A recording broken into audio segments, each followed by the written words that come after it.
I'm a humble lawyer, merely trying to ply my trade in an aggressive and evolving marketplace. Wow, you got a mouth on you. Bah, personnellement, en fait, je dirais que donc on est dans le même univers, mais en fait, les deux séries n'ont rien à voir. C'est que déjà, bah, c'est pas les mêmes personnages. En fait, c'est difficile d'avoir une préférence entre les deux parce que c'est des univers qui sont totalement à part. Parce que dans Better Call Saul, ça joue beaucoup du coup sur les avocats et tout, alors que pour Breaking Bad, c'est la drogue. Même si dans Better Call Saul, on peut y faire face. Parce qu'il y a quand même des gens importants de Breaking Bad dans le secteur de la drogue qui en font partie. Mais je trouve qu'il y a un truc qui est beaucoup plus intéressant sur l'aspect avocat et des tribunaux et tout. Alors que dans Breaking Bad, on n'a pas du tout ça. Et déjà, Better Call Saul est moins amené à de l'action pure et dure. Et c'est plus, on va dire, de l'action psychologique, quoi.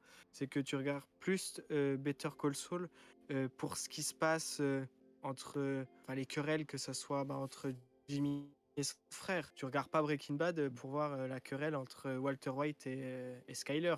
Et Non. donc, ta préférence, même si tu dis qu'on peut pas spécialement en avoir une, tu peux quand même nous donner. Il y a forcément une différence. Je trouve que, en fait, Better Call Saul saison 1, voire 2, c'était assez. C'était difficile de se mettre dedans parce que c'était quand même assez. C'était tranquille, quoi. C'était un peu mou. Après, je mets pas en cause l'écriture ni rien parce que l'écriture, c'est quand même du génie, quoi. C'est quand même le même mec que Breaking Bad, donc ça, il n'y a pas de problème là-dessus. Alors que là, la nouvelle saison, les épisodes, il y en a déjà eu 4, sont clairement incroyables. C'est que tu t'en redemandes, quoi. T'as pas envie que l'épisode se termine, même s'il se passe pas grand chose en termes d'action. Si on regarde le premier épisode, euh, en fait, on rentre tout de suite dedans, quoi. Le premier épisode, c'est Walter White, voilà, prof de chimie, à Walter White, fabricant de drogue. Et ça, c'est ouf, en un épisode. C'est que ça va tellement vite que tu as envie de continuer et voir ce qui se passe. Alors que Better Call Saul, pour moi, ce serait compréhensible. Parce que ça m'est, je crois même arrivé, que en fait, un jour, tu décroches assez facilement quand je parle des premières saisons. Alors que là, maintenant, en fait, après, je trouve que c'est un peu bête. La série s'appelle Better Call Saul, je suis bien d'accord. Mais en fait, je trouve que des fois, tu as des épisodes, tu vois pas assez de Saul, du coup, de Jimmy McGill. Des fois, tu vois trop entre l'histoire de Nacho ou avec Herman Trout ou Gus Fring, quoi. Et ça, c'est un peu bête. Même si c'est intéressant, je trouve qu'en fait, des fois, tu te retrouves pas dans ce que devrait être de base la série, ce qu'elle était dans la saison 1, 2 et 3, quoi. Ouais. Même si Herman Trout était déjà présent dans la saison 1 et puis on commençait à apprendre un petit peu plus son histoire. Mais après, je suis d'accord que cette série soit centrée à 80% sur Jimmy McGill. Mais voilà, genre l'épisode 3, en fait, pour moi, il n'y avait pas de il y avait pas de Saul, il n'y avait rien. C'était que centré sur Nacho et voilà. Ok. Qu'est-ce que tu penses de l'avis de Clément? Ok. Je donne mon avis avant, comme ça, après, ça... attends, mais Clément, t'as donné ta réponse finale, au final? Attends, En fait... dis-nous en rien de temps, parce que comme ça, ta réponse ne se... je sais pas trop, en fait. C'est difficile. Mais je dirais que j'ai peut-être pris plus de plaisir niveau action, tension et tout sur Breaking Bad, mais j'en ai quand même eu beaucoup sur Better Call Saul. Ouais. Mais voilà, je pense qu'il y aurait quand même une préférence sur Breaking Bad, parce que c'est un peu la série mère. Donc, on a terminé avec toi, on pourra peut-être revenir sur ton avis un petit peu plus tard. Moi, je vais peut-être revenir sur quelques de tes points, mais commencer par donner mon avis. Donc moi, j'ai regardé Breaking Bad peut-être 1 ou 2 ans après que la série soit terminée. Ça doit être pas loin de ça. Moi, Breaking Bad, c'est la première série qui m'a vraiment marqué de la première saison, du premier épisode au tout dernier. Et je pense que c'est quasiment la seule où je me suis dit, après avoir tout regardé, les avis et les points négatifs sont difficilement trouvables. Même si, rien n'est parfait et la série n'est pas parfaite, puisque sinon tout le monde l'apprécierait. Mais moi, Déjà, si je devais répondre à la question Better Call Saul meilleur que Breaking Bad, pour moi c'est pas le cas. On s'en rapproche au fur et à mesure que les saisons sortent, mais faudrait quand même sacré, parce que là, attends, là il reste 9 épisodes, faudrait quand même 9 épisodes 10 sur 10 pour que le match entre les deux se rejoue. Mais après moi, pour Better Call Saul, pour le principe de base, moi je suis ton avis Clément, pour moi les on va dire 3 premières saisons où on se concentre sur l'avocat en lui-même, et je les ai pas je les ai appréciés, mais je me disais qu'en termes de sauce Breaking Bad, on y était un peu moins. Et là, avec les dernières saisons, donc 2 saisons et demie, on va dire, plus tard, là, la sauce Breaking Bad, je trouve qu'elle est largement plus présente. Puisque Oui. c'est plus seulement le principe d'avocat. Et c'est ça qui me plaît un peu plus.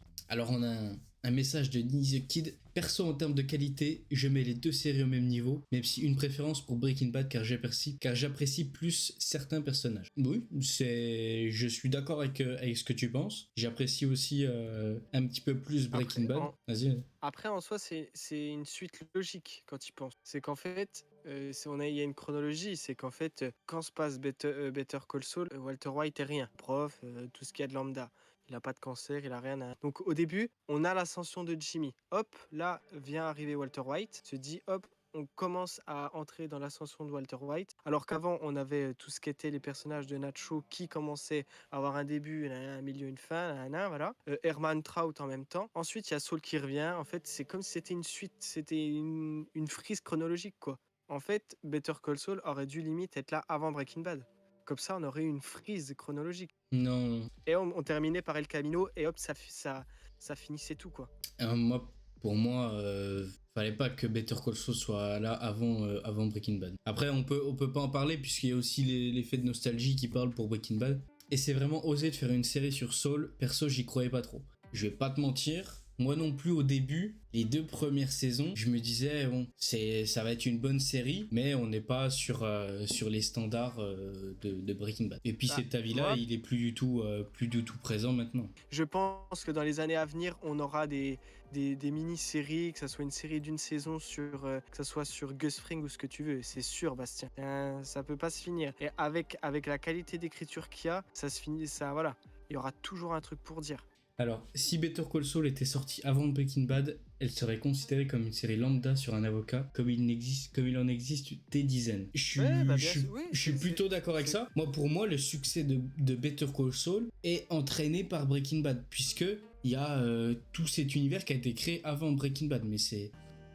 Déjà, je pense clairement que Clément, t'as tort quand tu dis que quelqu'un qui aurait jamais vu les 2 séries devrait regarder Better Call Saul avant, parce que si tu sais ce que tu sais de Better Call Saul, tu perds plein de trucs de Breaking Bad.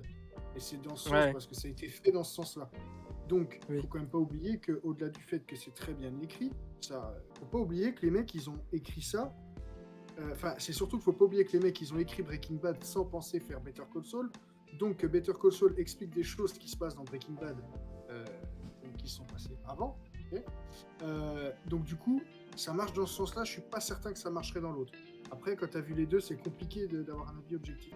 Mais je suis vraiment d'accord avec ce qui a été dit tout à l'heure, à savoir que surtout les premières saisons, tu regardes Better Call Saul, quand tu vois le nombre de séries qu'il y a maintenant. Après, d'un point de vue qualitatif, là par contre c'est autre chose. Mais si tu regardes les 2 ou 3 premières saisons de Better Call Saul, si t'as pas ce truc de nostalgie de Breaking Bad, de j'aimerais savoir pourquoi tel truc est arrivé et tout, franchement, je suis pas sûr que tu continues.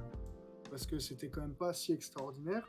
Et le truc qui rattrape tout, c'est quand même les 2 personnages principaux, parce que moi je considère quand même que Better Call Saul, c'est 2 personnages principaux.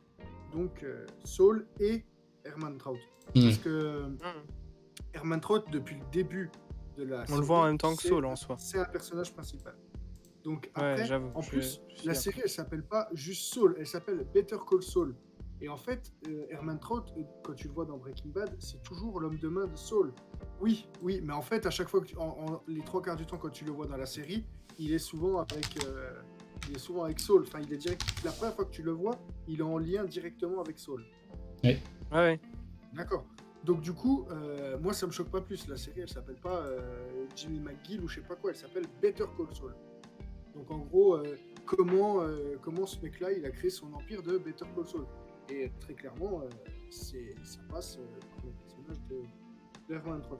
Après, je suis d'accord sur le fait que sur les dernières saisons, il y a des moments où on voit quasiment pas Saul d'un épisode, voire pas du tout, effectivement. Le troisième, on le voit pas du tout. Mais bon, c'est directement lié à l'histoire et puis à la montée en tension qu'il y a.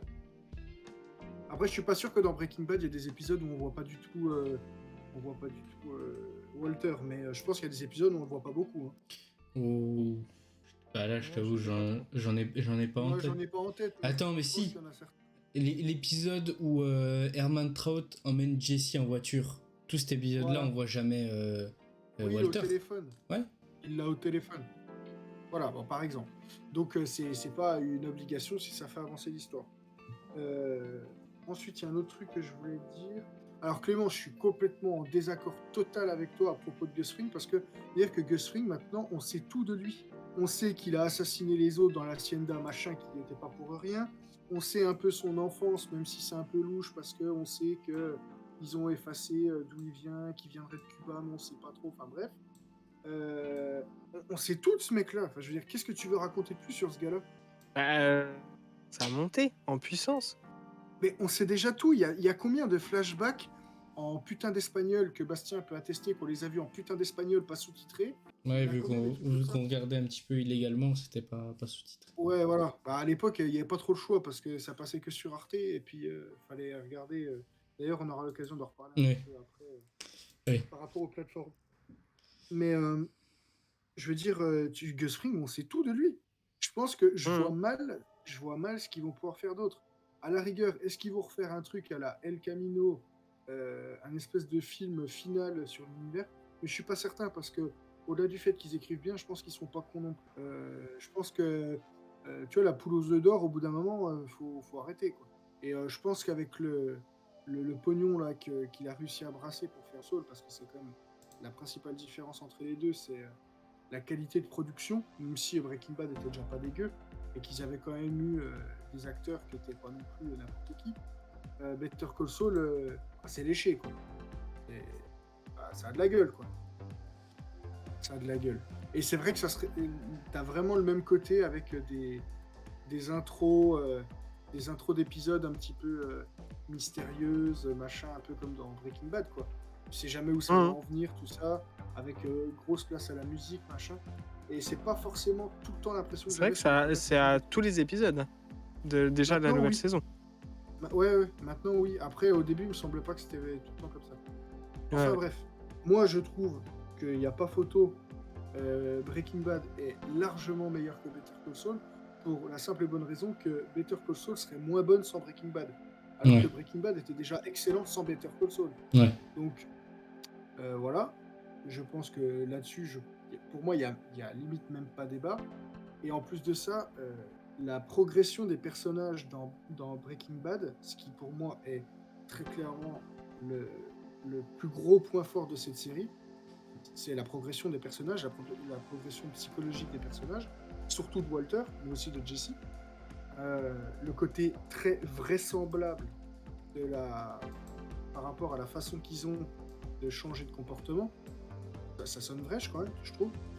Et ben ça, il n'y a pas vraiment dans Better Call Saul, parce que à part la progression de Saul Goodman, enfin de Jimmy McGill en Saul Goodman, là il y a une vraie progression. Mais sur les autres, il n'y a pas vraiment de progression. Je veux dire, Herman Trout, il reste Herman Trout. Donc il n'y a pas ce même côté. Il n'y a pas ce. Ouais, tu suis pas ça pareil, quoi. Là, on suit ça actuellement, plus pour un côté thriller. Où est-ce que ça va finir, tout ça. Et puis en fait, qu'est-ce qui te fait rester, honnêtement? C'est. Bah tiens, comment est-ce qu'il en est arrivé là? Comment est-ce que ça va. Là, on commence à comprendre les trucs qui vont se croiser par rapport à Breaking Bad. Donc t'es là, tu te dis, ah putain, mais tiens, à quel moment ça va se croiser et tout. Et puis t'es là aussi pour dire, bah tiens, quand est-ce que sa gonzesse elle va partir, parce qu'on la voit pas dans la série, qu'est-ce qui va lui arriver. Donc en fait, tout ça, ça donne du poids parce qu'il y a Breaking Bad. Autrement, s'il n'y a pas Breaking Bad, tu saurais pas que sa gonzesse elle va pas être là à un moment donné. Ouais. T'en saurais rien. Donc pour moi, il n'y a pas débat. Après, c'est une série spin-off, et par contre, je pense que de toutes les séries que j'ai vues, après je suis très très très loin d'être un expert, c'est le meilleur spin-off que j'ai vu, Je trouve ça dingue. Je trouve ça dingue que les mecs, ils aient réussi à faire ça, quoi. Alors que, comme on disait tout à l'heure, bah ouais, Saul Goodman, il était cool le personnage, et puis en plus de ça, Bob Odenkirk, l'acteur, il est vraiment vraiment bon, quoi. Mais putain, moi je me serais jamais dit qu'ils allaient faire un truc sur lui, quoi. Bah, moi, je me serais jamais dit que ça allait atteindre une dimension pareille. Mais après, peut-être que eux non plus, hein. Ouais. Bah oui, on voit quand même la différence entre la première saison et puis la dernière. Ils ont sûrement débloqué des fonds faramineux pour les dernières. Alors, selon Niels, Breaking Bad est la seule série qui est bonne du début à la fin.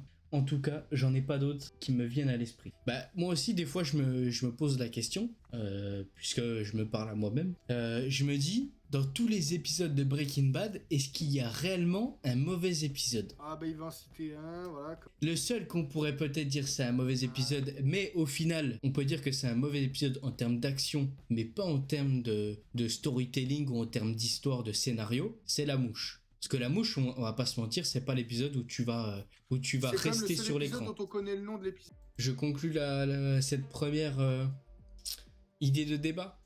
Ouais, vas-y. Ok.